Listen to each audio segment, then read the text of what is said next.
Suppose I better get into this then, you know.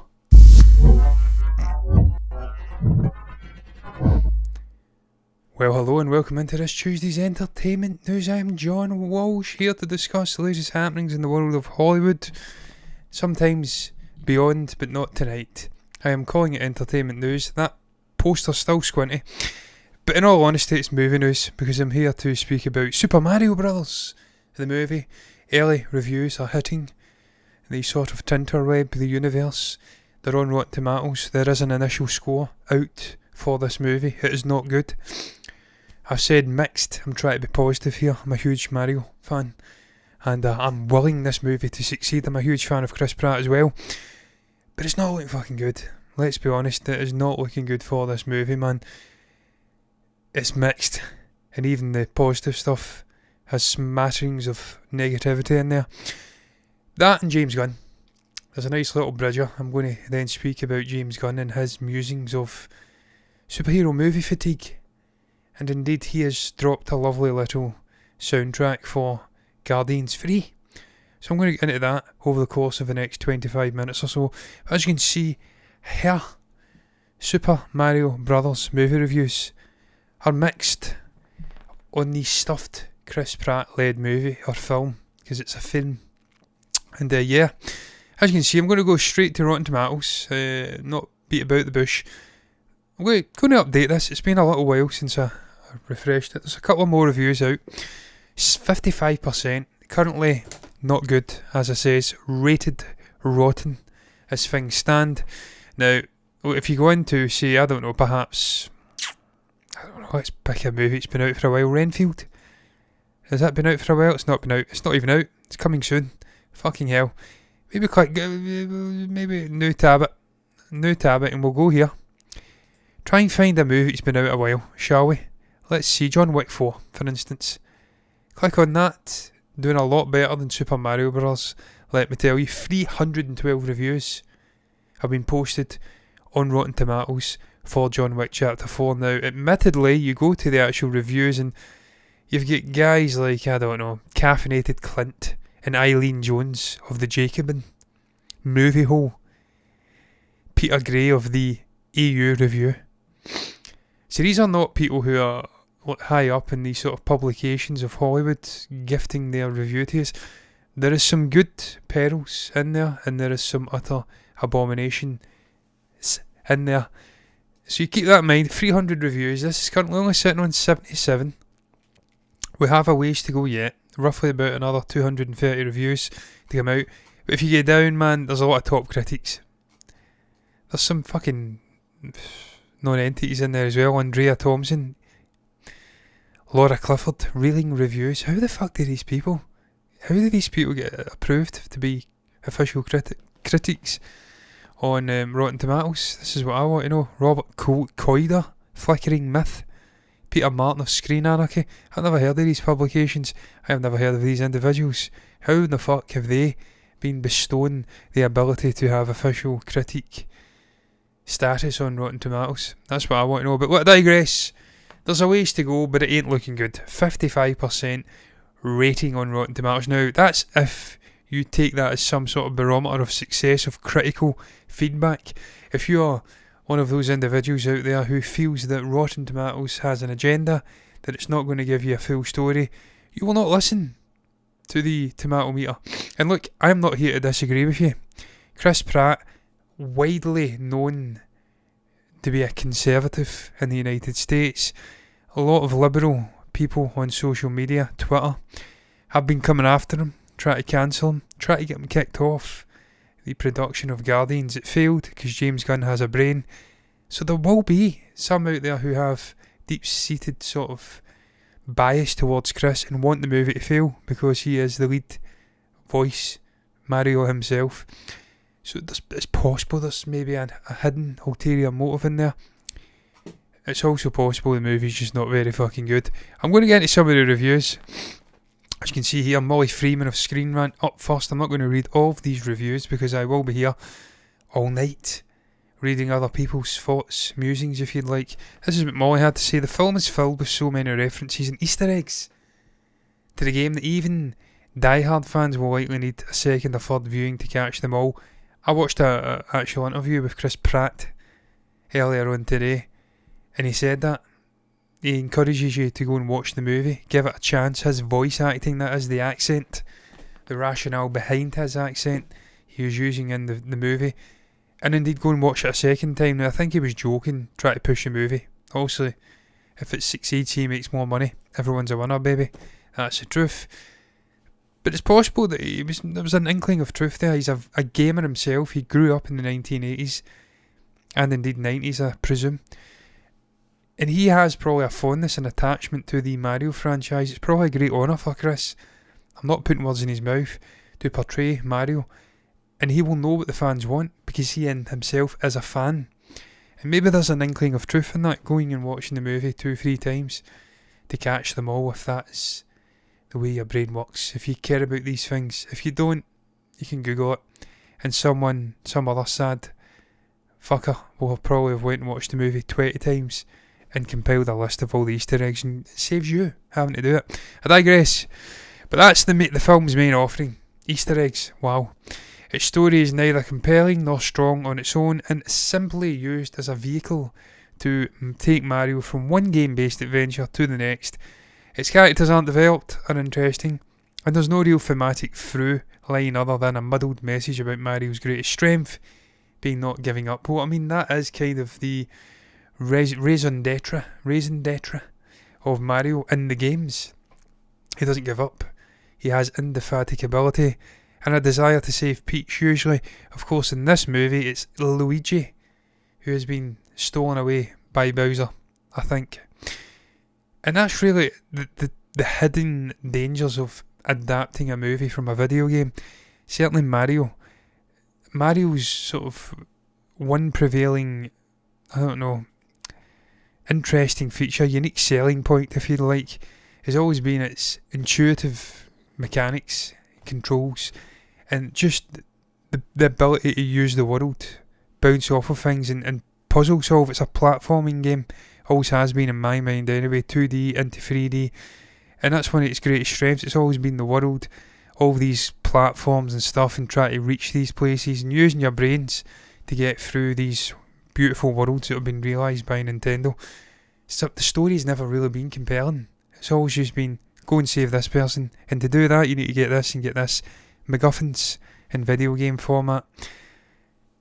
How do you realise that in a film whilst also keeping true to the games and paying homage and ticking all the boxes for fans who have been following this character for 30 years, 40 years? It's a fucking hard task. Harder than you would realise. Whilst also giving a sort of, compelling story for non-fans of the actual video games.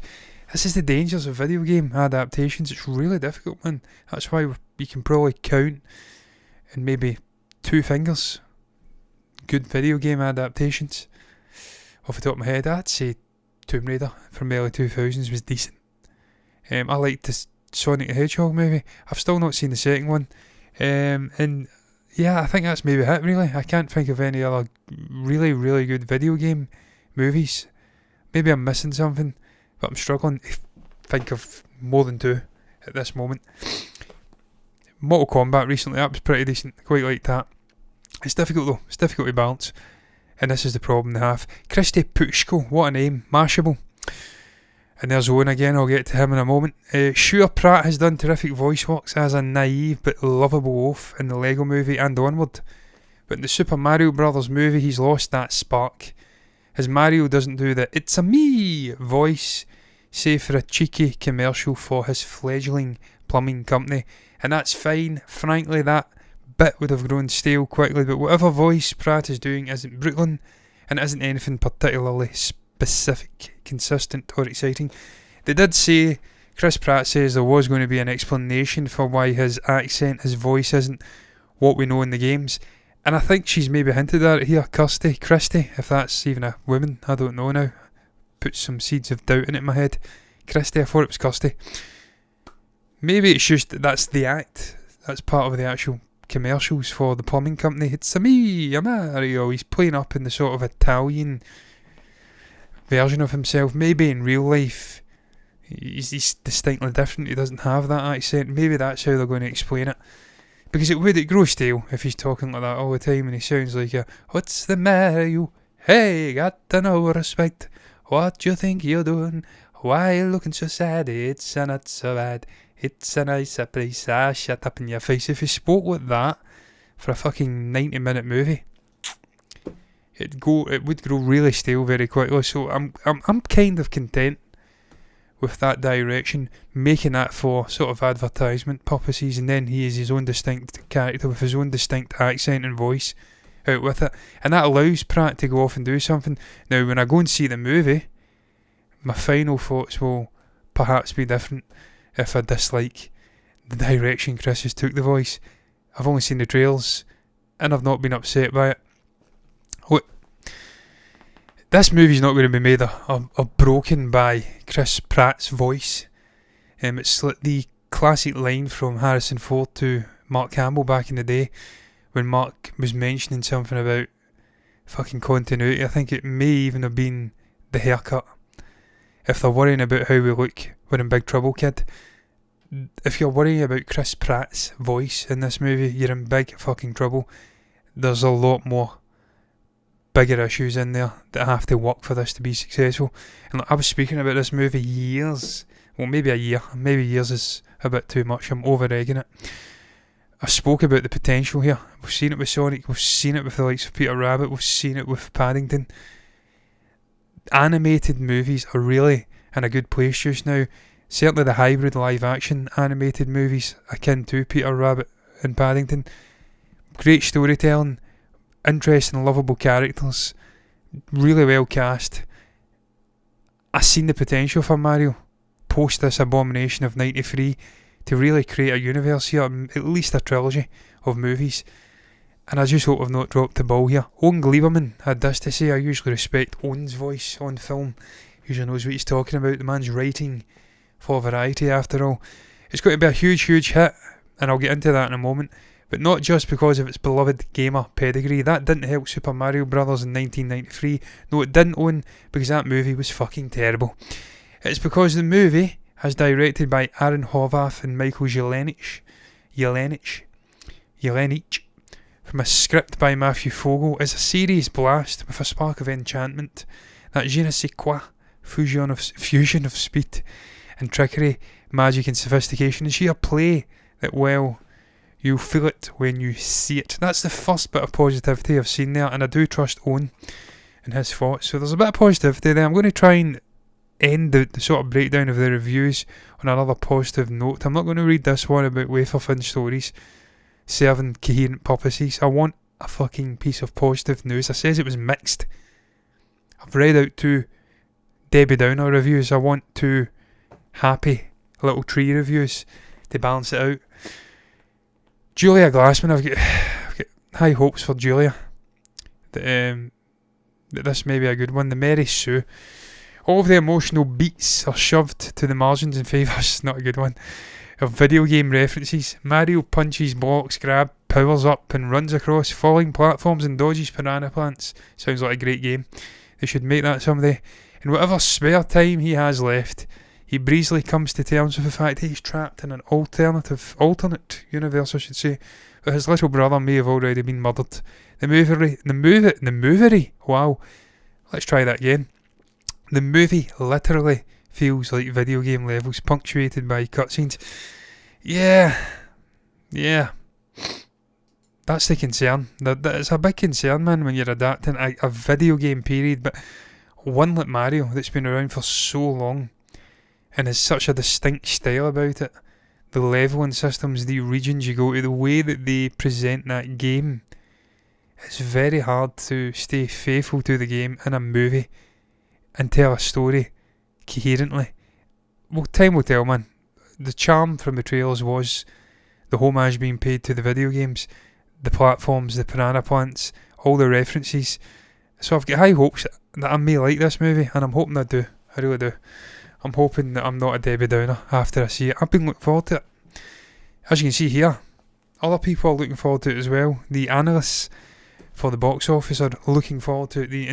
The actual exhibitors, the movie cinemas, the theatres, are looking forward to this movie's release as well. Set to become the biggest box office release of 2023. Currently held that record by Ant-Man and the Wasp: Quantumania. As you can see here, it is currently tracking to gross over $225 million over the long weekend. I presume this is Easter weekend. It is the Easter weekend. I'm off for 3 days. I may go and watch this movie on the Monday if the theatres are opened, and I see no reason why they wouldn't be. I may go and watch it. I'm not going to watch it in IMAX. I think that's overkill. I'll just go to a regular old View to see this one. I ain't travelling 7 miles to the south of the city to see it in IMAX. No, that will be reserved for Oppenheimer when it comes out. $225 million, as you can see, report numbers $125 million plus in North America, 4,000 theatres over Wednesday through Sunday, and another $100 million abroad. That makes, for those sort of budding mathematicians in perhaps this sphere, that makes for $225 million. Now, as you can see, 225.3 was the grossing of Quantumania. I don't believe it had a long weekend. I think that was a normal weekend. But that's Marvel. Even the sort of lesser known, lesser celebrated characters such as Scott Lang can produce big money. I think it was the Jonathan Majors effect. Incidentally, we've not spoke about Jonathan Majors and all that shite going on with him, nor shall we. Let's hope Jonathan is not impacted, shall we say, because I like him. I hope it's bollocks. I'm not going to speak about it. 225.3, so it would probably have to do a little bit better than the projections, and I think it probably will. I think there's enough nostalgia and real love for these movies for it to do really good business over the weekend. Of course, word of mouth, the actual performance of the movie itself, long term, will be impacted on just how fucking good it is. If it's as mixed or equally as poor as some of these people are suggesting in these reviews, and again, these people, they don't like these kind of movies. These guys are into movies like The Father, which I'm into as well. They're into more drama-driven human condition stuff. They're not into fluffy animated movies based off a video game that's been about for 30 plus years. But if it is as poor as they're saying, then it could just slump at the box office very quickly and perhaps end its stint with less than $400 million, $500 million. Equally though, it could be really fucking good. The audience, general members, could really like it, and this could power to $800 million at the box office, and we could have a fucking Mario universe. Oh, and awaiting. That was the word I was looking for. Waiting. By all accounts, Seth Rogen, Marmite. Some people love him, love his Donkey Kong take. Other people hate him. Potential spin-off of Seth. I'd always like to see that. Lord knows though, time will tell, man. Mixed reviews, high hopes for the box office. I can't wait to see this movie regardless. I'm moving on though to the next topic. Chris Pratt, did you see what I did there? nice little bridging topic into a conversation about Guardians of the Galaxy, which I am going to continue speaking about through the conduit of James Gunn, sharing his thoughts on superhero movie fatigue. But first and foremost, Chris Pratt, I just love this bit of vindictiveness, this vendetta, that this man has wrote down criticisms from the critiques, if you like, the critics, because I always feel like I'm saying critiques, the critics, for the first Guardians movie. He went after them, I can't speak tonight, he went after them, hardcore, and yeah, he says he doesn't hold any vindictiveness in his heart, but he's wrote their thoughts down in a notebook and kept it by for 9 years. That sounds pretty vindictive to me, Chris, but I'm right fucking there with you, mate. That's the type of person I am as well. I'd forget nothing, and I do hold grudges. As you can see here, he spoke up and he decided to call out those who expressed disappointment in the Guardians of the Galaxy franchise. The actor admits that he saved tons of press clippings, claiming Guardians of the Galaxy could be and would be Marvel's first flop. He told Fandango, as reported by Variety. That sounds like a movie in its own right. I feel like there has been a movie, I think there's an Indian movie that follows something like that. We reacted to a trailer. It's a jilted filmmaker or actor, and he goes after the critics. I can never say that word. I feel like I'm saying it wrong. Critiques. I think that's how you say it. My brain's not working tonight. He goes after the critiques and actually kills them. And this sounds like perhaps the start of something that could be adapted to a film. Saving paper clippings. But this is what Chris had to say. He had this to say on the matter. I'm not a vindictive person, but I happen to have in my notes file several press clippings saved from the first movie, when everyone predicted that Guardians of the Galaxy was going to be Marvel's first flop. That was a consensus critically. Everyone was saying all of these negative things. At the time, we were insecure and nervous about the prospects. They're saying it's a title no one has ever heard of. We don't have any A-listers. I disagree with that notion. Marvel, it will be Marvel's first failure. I remember all of that. Doesn't have any A-listers. It had Vin Diesel. And Vin Diesel. Diesel time. Bradley Cooper. Zoe Saldana. Had already been in Avatar. Was potentially in Star Trek at the same time, which was getting great commercial success. Lots of blowback from the Trekkies. No A-listers? Is Zoe Saldana not a fucking A-lister? Really? Okay. I don't know, man. Chris Pratt, maybe not an A-lister, but Parks and Rec was definitely in the conscious of a lot of people at that point. I remember when this movie was coming out, man, there was a lot of talk of it being zany, a bit eccentric. It may not work. I remember going and seeing it in the theatres with Stephen and fucking loving it. It was just great. The music, the characters, the humour, the vibe. This was, for me, the start of Marvel shaking up the sort of subgenres in comic book movies and doing something different, and it gave so much new life to the universe moving forward, bringing these guys in, their interactions with the more OG characters. It allowed the likes of Taika Waititi to come in and do what he did with Ragnarok. This was an important movie, the first movie, but never at any point did I feel when I watched the trailers back in the day, nearly 10 years ago now, before it even came out, that I thought it was going to fail. I had complete confidence even in 2014 that Feige and Marvel had their finger on the pulse and they knew what they were doing. Even back then, it was just not possible for a Marvel movie to flop. And to be fair, I don't think we've even had a flopped Marvel movie yet. Even in these sort of lesser sort of Phase 4 and beyond. I think we're into Phase 5 now. We've still not actually had a flop that I'm aware of. Maybe we have, I don't know. I think they've all still made pretty good money. As you can continue anyway, Chris had this to say. Of course, none of that came true. We had this great run. At the end, I wanted to read some of those clippings to the cast and crew and to James and to, I guess, kind of rub it in a little bit. Just to say we overcame a lot to get where we are, and we aren't supposed to be where we are, but we did something special just to bask in the moment of what these last 10 years have been. Love that. Love the vindictiveness. Love the fact that he has stored that away, if you like, for a decade nearly. And he's allowed that to really power his performance. We've seen this so many times over the fucking past 20 years or so. Actors been given information from maybe the likes of J.K. Rowling giving information to Alan Rickman for Severus Snape. There was another example recently I read, I can't remember it though. Just been given little bits of information. It allows them to harness the sort of performance and make it great. Gives them that inspiration to push on and do something brilliant with the movies. And in this case, it's not so much information that James Gunn has bestowed to Chris Pratt, or indeed that he has picked up from maybe the source material.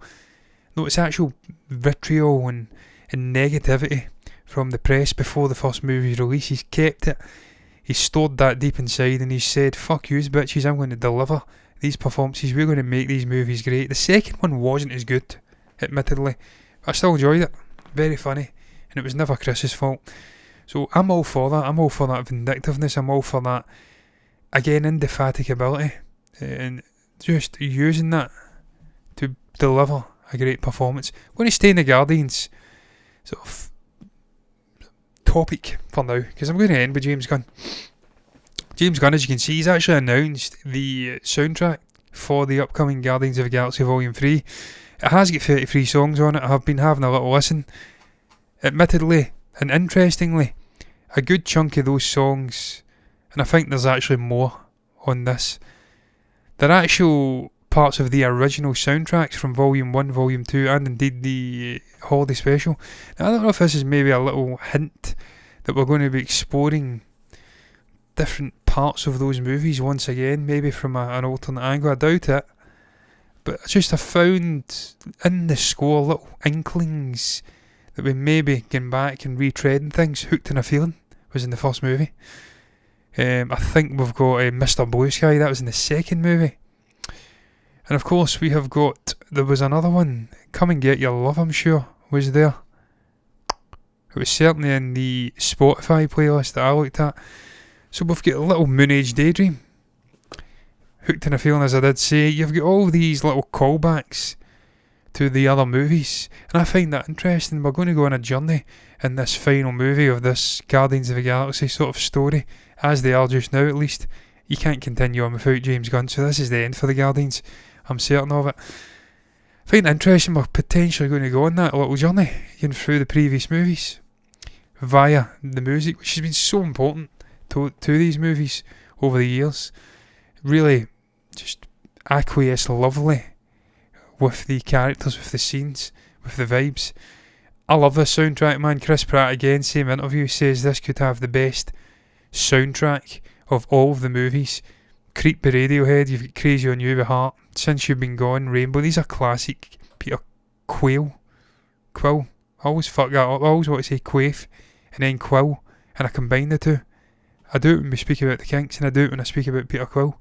Peter Quill is his name. These are classic, well, maybe not Creep, but those two are classic Quill songs. His mother's songs that she gave him, of course. But a bit of Creep from Radiohead is always nice to hear. I love Radiohead. We've got Earth, Wind and Fire in there.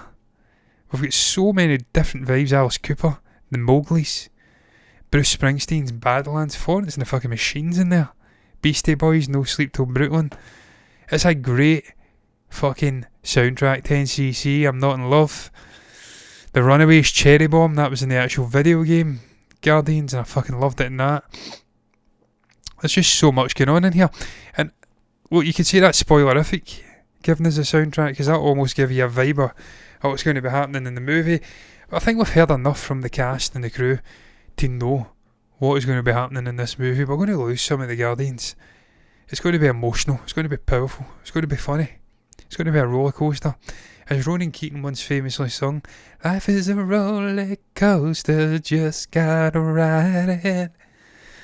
That's what this movie's going to be, and I simply can't wait. I was about to swear there. Simply can't wait to be in the theatre watching it. I've seen every one prior in a theatre, and I'm going to end it by watching it in a theatre. I'm going to take hankies. I'm going to be crying in that theatre. I do cry sometimes at movies. That may shock people who watch your watch-alongs, and I keep a dry eye. It's all performative. I perform in front of the camera, make myself look cold-hearted. You put a dog in danger, indeed dying in a movie. I think of The Art of Driving in the Rain, I think it was, and A Dog's Purpose. I was crying like a bitch. crying and crying and crying over those dogs. I'm going to move on. I am going to move on to the final topic of the show. James Gunn, he addresses superhero film fatigue. It's very fucking late here. It's nearly 12 AM. Hello there, Summit, if that's what your name is. I can't really see it. Hello. Thank you for the comment. It's been very lonely. Thankfully I can speak for Britain. And Europe indeed. And indeed the world. So it's not a big deal. I can speak and speak and speak and speak. And speak some more if it's required. James Gunn gets honest about superhero movie fatigue. We've been discussing this, man. I think it's a thing. I think it's happening. I think it's a big part of Marvel's problems in the last 2 or 3 years. Way too much superhero related content on the Disney Plus streaming service. In the theatres. Just too much. Too much of a good thing is a bad thing. Too much of a bad thing is a bad thing. I'll leave it up to you whether you think Marvel's content in the last 2 years has been overwhelmingly good or mixed or even bad. I can't even make my mind up on that. But I do know this, there's been too much of it. And there's definitely fatigue with the MCU. I've not even watched the trailer for Secret Invasion or Secret Wars, whatever the fuck it's called. That should give you a clue. I've missed Marvel movies in a theatre. That's unheard of from me. So I am living proof that there is superhero movie fatigue. I'm waiting until these movies drop on Disney Plus before watching them. The last Marvel movie I seen in a theatre was Shang-Chi. Or no, maybe Superman, the Spider-Man, No Way Home. Whatever came out first, or last. That's a long fucking time, man. I'm pretty sure that was the last Marvel movie I seen in a theatre. Unless I'm missing something. Black Panther, watched that on Disney Plus. Doctor Strange, watched it on Disney Plus. Black Widow, watched it on Disney Plus, couldn't watch it in a theatre. Still not seen Eternals. Have I missed anything? I've not seen Ant-Man yet. Yeah, I think it definitely was, yeah. I think it was Shang-Chi or Spider-Man, No Way Home. It's a thing. And look, James Gunn agrees as well. As you can see here, big long fucking quote. I'm going to be here for 20 minutes reading this. Thank you, James. I think there is such a thing as superhero fatigue. This is what the man had to say. I think it doesn't have anything to do with superheroes. It has to do with the kind of stories that get to be told. And if you lose your eye on the ball, which is character, we love Superman, we love Batman, we love Iron Man, because they are these incredible characters that we have in our hearts. And if it becomes just a bunch of nonsense on screen, it gets really boring.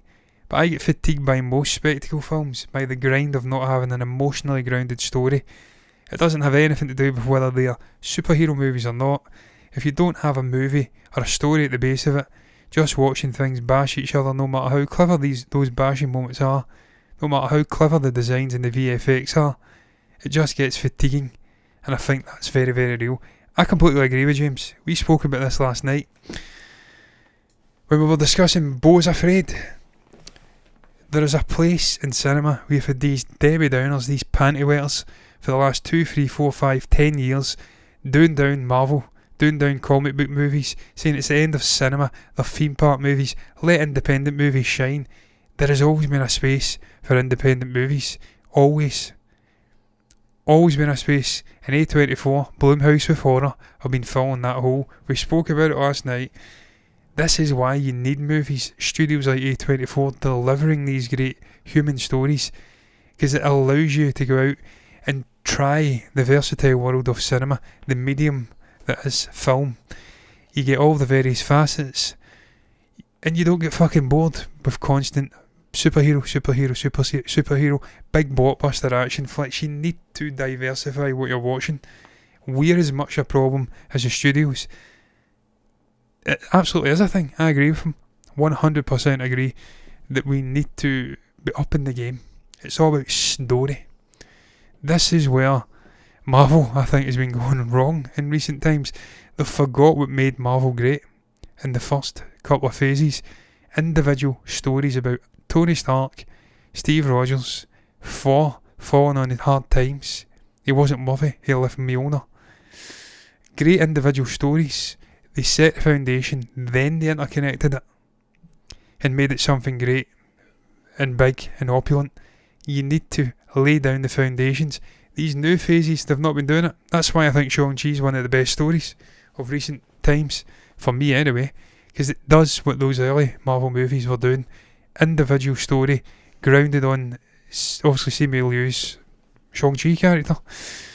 And it's where the other ones have failed. They're not focusing on the character, they're not focusing on the story, they're focusing on building bricks and creating this big fucking story with Kang the Conqueror. They're getting ahead of themselves. And that creates fatigue. If the movie's not good, the story's not there, people lose interest. You need to be creating coherent, brilliant stories. If you're making great movies, there ain't no fatigue. If you're making average movies, there's fucking fatigue. People will get bored very quickly. It's really simple. It really, really is. I'm done. It's 12 AM. I'm going to go out and walk my dog. He's sitting here right now. He's actually lying down now, looking very bored. I'm going to take him out for a fucking walk. Then I'm going to get into some fucking biscuits and tea. What's your thoughts on the other topics I've touched upon? Rock and roll, babies. Tuesday night, digestive biscuits and a cup of tea. Doesn't get any more fucking British than that, does it? And I'm not British, I'm Scottish. What's your thoughts on Super Mario Brothers, the movie? Early reviews, mixed. Still tracking to make huge money at the box office though. What is your thoughts on it, man? You're looking forward to it, you're going to go and see it in the theatre. 55% on Rotten Tomatoes, currently rated rotten. Share your thoughts down below about that. Share your thoughts about Chris Pratt holding a 10-year vengeance trail for critics who were going after Guardians of the Galaxy, saying it was going to be the first Marvel flop. Keeping press clippings and revealing them, reading them out to the cast at the end of Guardians of the Galaxy Volume 3. Share your thoughts about that. Share your thoughts about James Gunn speaking about superhero movie fatigue.